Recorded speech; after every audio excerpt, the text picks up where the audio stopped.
Brasil é a sétima nação mais populosa do planeta, com 212,6 milhões de habitantes. Infelizmente, o país é o primeiro no mundo quando falamos de homicídios.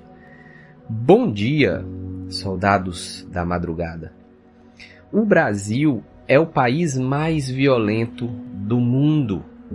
Nós somos 2,6% da população mundial, mas em 2021, 45.562 homicídios foram registrados no Brasil. Esse é o dado mais recente que tem nas publicações. Isso significa que 1 em cada 10 homicídios que ocorreram em todo o planeta foram cometidos aqui no Brasil. Já faz tempo que as ruínas da violência rondam nossas vidas. Abra sua Bíblia comigo no livro de Neemias, capítulo 1, do verso 1 até o 6. Nós vamos ler a história de Neemias e vamos ver como foi que Neemias restaurou as ruínas do povo de Israel, e nós vamos tirar grandes lições dessa história para que possamos restaurar as ruínas do nosso país, as ruínas da nossa vida, as ruínas da nossa família, as ruínas das pessoas que nos cercam e que nos procuram para ter o sofrimento diminuído. Acompanhe comigo a leitura da Bíblia. Esta é a história de Neemias, filho de Acalias. No mês de Quisleu, no ano 20 do reinado de Artaxerxes, rei da Pérsia, eu, que me chamo Neemias, estava em Suzã, a capital do país. Anani, um dos meus irmãos, chegou de Judá com um grupo de outros judeus. Então eu pedi notícias da cidade de Jerusalém e dos judeus que haviam voltado do cativeiro da Babilônia. Eles me contaram que aqueles que não tinham morrido e haviam voltado para a província de Judá estavam passando por grandes dificuldades. Contaram também que os estrangeiros que moravam ali por perto os desprezavam. Disseram finalmente que as muralhas de Jerusalém ainda estavam caídas e que os portões que haviam sido queimados ainda não tinham sido consertados. Quando ouvi isso, eu me sentei e chorei.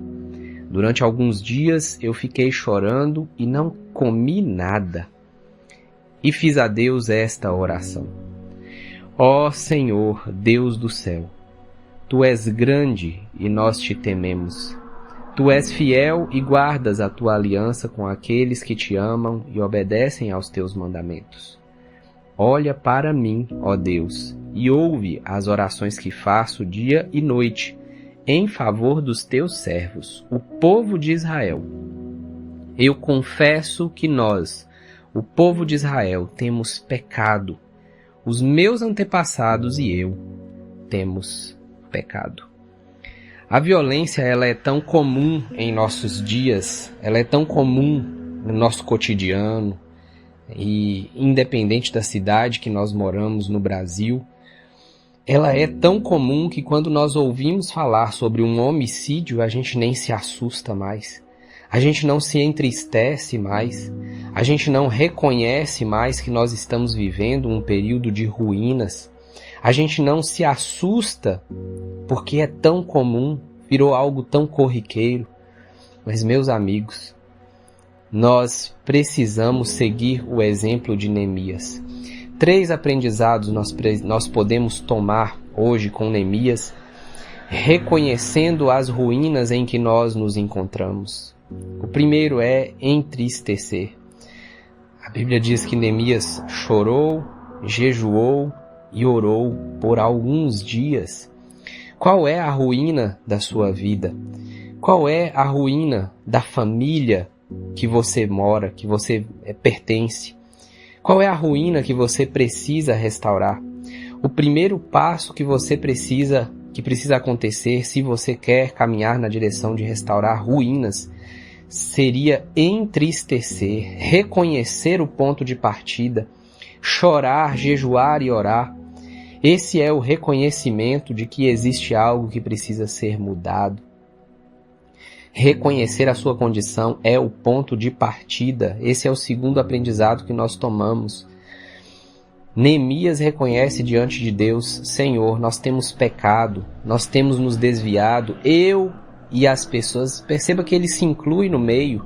Ele não está dizendo assim: o Brasil está em ruínas, as pessoas têm sido violentas, as pessoas se esqueceram de ti, as pessoas estão desobedientes. Ele disse: eu e o meu povo, eu e a minha família, eu e as pessoas a quem eu pertenço, eu e a minha sociedade, nós temos andado, Senhor Deus, contrários à tua vontade. Nós não temos reconhecido que o Senhor é Deus e é soberano sobre nossas vidas. Nós reconhecemos a nossa condição de lixo, a condição pecaminosa, uma condição que precisa da sua ajuda. E terceiro aspecto, Neemias não orou por si só. Neemias pediu a Deus para que Deus ouvisse a sua oração, que ele fazia em favor das pessoas. Interceder. Como é que tem sido as suas orações? Como é que você tem orado a Deus? Você tem pedido a Deus coisas egoístas? Você tem pedido a Deus para mudar sua condição para o seu próprio benefício? Ou você tem buscado de Deus a mudança para alcançar as pessoas? Você tem incluído a sociedade nas suas orações? Você tem incluído a sua família nas orações, nas suas orações? Você tem intercedido e pedido a Deus para ouvir a sua oração em favor de alguém ou é em favor dos seus próprios benefícios? No próximo episódio, nós vamos ver como é que Neemias desenvolveu um plano para que as ruínas começassem a ser restauradas. Hoje você tem uma tarefa. Eu quero que você pare um tempo do seu dia e medite qual é a ruína que você precisa reparar. Pode ser uma ruína dentro da sua casa, na sua família, no seu lar, mas pode ser uma ruína dos seus familiares também, uma maldição que você precisa colocar diante de Deus para que Ele te ajude a quebrar essa maldição, a romper com esse ciclo. Ou pode ser uma ruína da sociedade. Algo que você percebe no ambiente em que você vive, na sua igreja ou na sociedade que você está inserido. Pare, medite, perceba qual que é o problema e ore diante de Deus. Interceda para que Deus haja a seu favor, para você ser um reparador de ruínas. E se você escutou o áudio de hoje até aqui e está comprometido em caminhar nessa direção, me mande a palavra reconhecer.